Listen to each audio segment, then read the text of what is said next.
بسم اللہ الرحمن الرحیم۔ اردو لیکچر کی تیاری کے سلسلے میں آج ہم نئی ویڈیو بنا رہے ہیں۔ اس سلسلے میں آج سوالات ہیں۔ گلشن گفتار کے مصنف کون ہیں؟ تو اس کا جو درست جواب ہے اس میں آپشن نہیں ہے، سیدھے جواب ہی ہیں، حمید اورنگ آبادی۔ مخزن نکات کے مصنف کون ہیں؟ تو اس کا جواب ہے قائم چاند پوری۔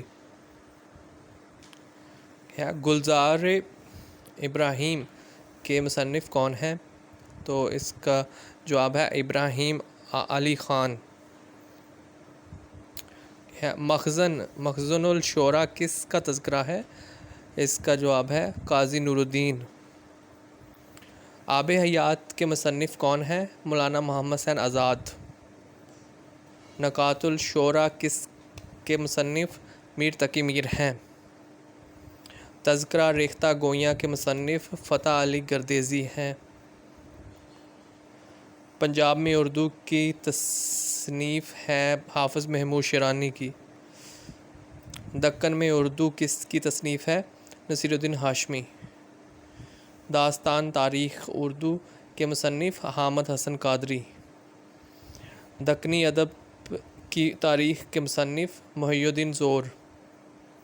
میر جعفر زٹلی نے شہرت پائی ہجویات میں۔ میر جعفر زٹلی کے شہر اشوب میں کس مغل بادشاہ کے دور کی تباہی کا حال ہے؟ اورنگزیب عالمگیر۔ ہندوستانی اردو نگاروں میں ان کا نمبر بہت پہلے ہے۔ ان کا اور ولی کا ایک زمانہ ہے۔ میر جعفر زٹلی کے بارے میں یہ قول کس محقق کا ہے؟ حافظ محمود شیرانی۔ مولوی عبدالحق لکھتے ہیں شمالی ہند میں جو سب سے پہلے پرانی کتاب ان کو ملی وہ تھی وفات نامہ حضرت فاطمہ رضی اللہ عنہا۔ عبدالحمید عدم مشہور شاعر ولی دکنی کے ہم عصر تھے۔ انہوں نے کس صنف ادب میں مقام پیدا کیا؟ مثنوی۔ صالح مشہور شاعر ولی دکنی کے ہم عصر تھے۔ انہوں نے کس صنف سخن میں شہرت حاصل کی؟ غزل۔ رضی نے کس صنف ادب میں شہرت پائی؟ مرثیہ اور غزل۔ رضی نے کس صنف ادب میں شہرت پائی؟ مرثیہ اور غزل۔ فقیر اللہ آزاد محمد فاضل ولی کے ہم عصر تھے۔ کیا تھے وہ؟ وہ کیا تھے؟ تو وہ تھے شاعر۔ شاد معظم کی مشہور تصنیف کون سی ہے؟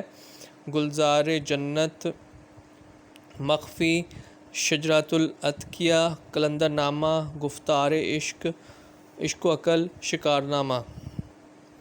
آگے ہے شاد معظم مشہور بزرگ صوفی شاعر کہاں کے رہنے والے تھے؟ تو وہ تھے دکن کے۔ اردو شاہ پارے کس کی تصنیف ہے؟ محی الدین زور۔ ولی کے مثنوی کے نام؟ رتن پدم، روضۃ الشہداء، دعائے فاطمہ۔ کس نے ولی نصرتی اور بحری کی غزلوں پر طبع آزمائی کی؟ ذوقی۔